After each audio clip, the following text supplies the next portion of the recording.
Hello, everyone. My name is Benjamin from South Korea. Today, I'd like to share my experience with a 2-hour system thinking game that I conducted with 282 students. I've been introducing system thinking to K-12 education in Korea for 13 years. This presentation will cover four main parts: 2-hour game, student profiles, results, implications. The game is called Sustainable Use of Marine Biological Resources. It is based on the Harvest game from the Climate Change Playbook and follow a role-playing format where students represent six different countries: the United States, European Union, China, Vietnam, Tuvalu, and Norway. The game explores decision-making dilemmas within the tragedy of the commons. This slide shows students actively engaging in international negotiations, stimulating real-world diplomatic discussions. This study was conducted in Pajushi, a single region, over a 2-week period.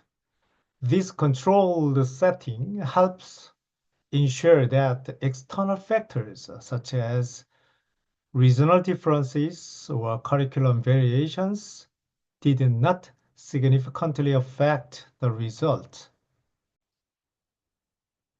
To analyze the results, I collected feedback through the two methods. First, I create word clouds from student comments and cross-verified them using AI tools. Second, I used the Net Promoter Score to measure satisfaction. Here, you can see detailed reports for each school.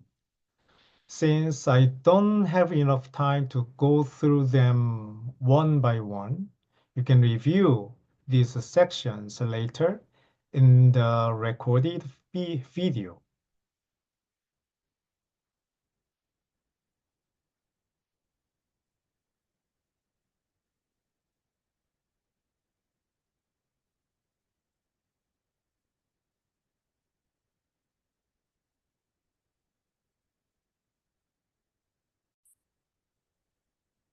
The NPS scores were particularly impressive, ranging from 25% to over 80% across different schools, with an overall score of 43.6%, comparable to brands like Apple, 47%. Let's focus on the most important takeaways from the study.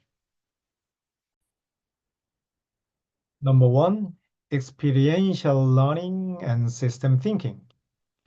The game-based approach was highly effective. Many students said, I learned more through this game than from a lecture. It also helped the students develop system thinking as they understood how one species disappearing could cause an entire ecosystem to collapse. Number two, real-world connections and global awareness. Students linked their experience to real-world issues, with many saying, this is how the real world works. Some also noticed the global dynamics, saying China acted just like China. The United States acted just like the United States.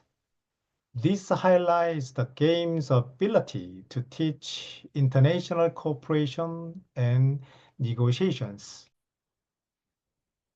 Number three, cooperation, ethical dilemmas, and leadership. Students realize that without cooperation, everything collapses. They face the tough decisions balancing short-term personal gains with long-term sustainability.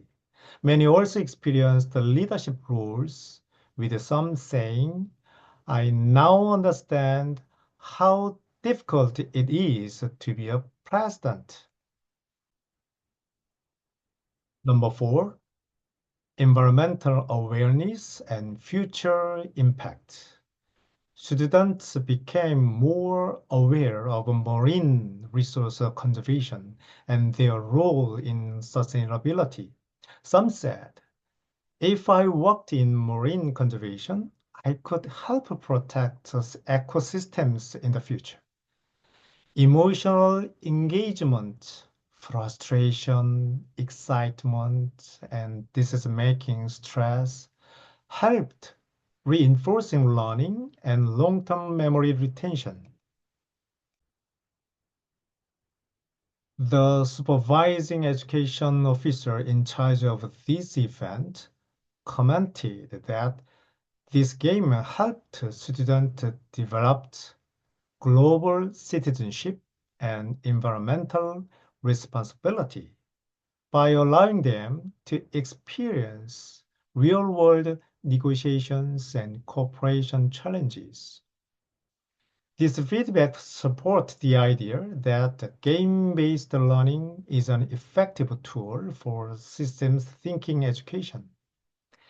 Since the study was limited to one reason and controlled time frame, the findings provide a focused analysis of student engagement and learning outcomes without major external influences. Future studies could expand to multiple reasons for a broader comparison.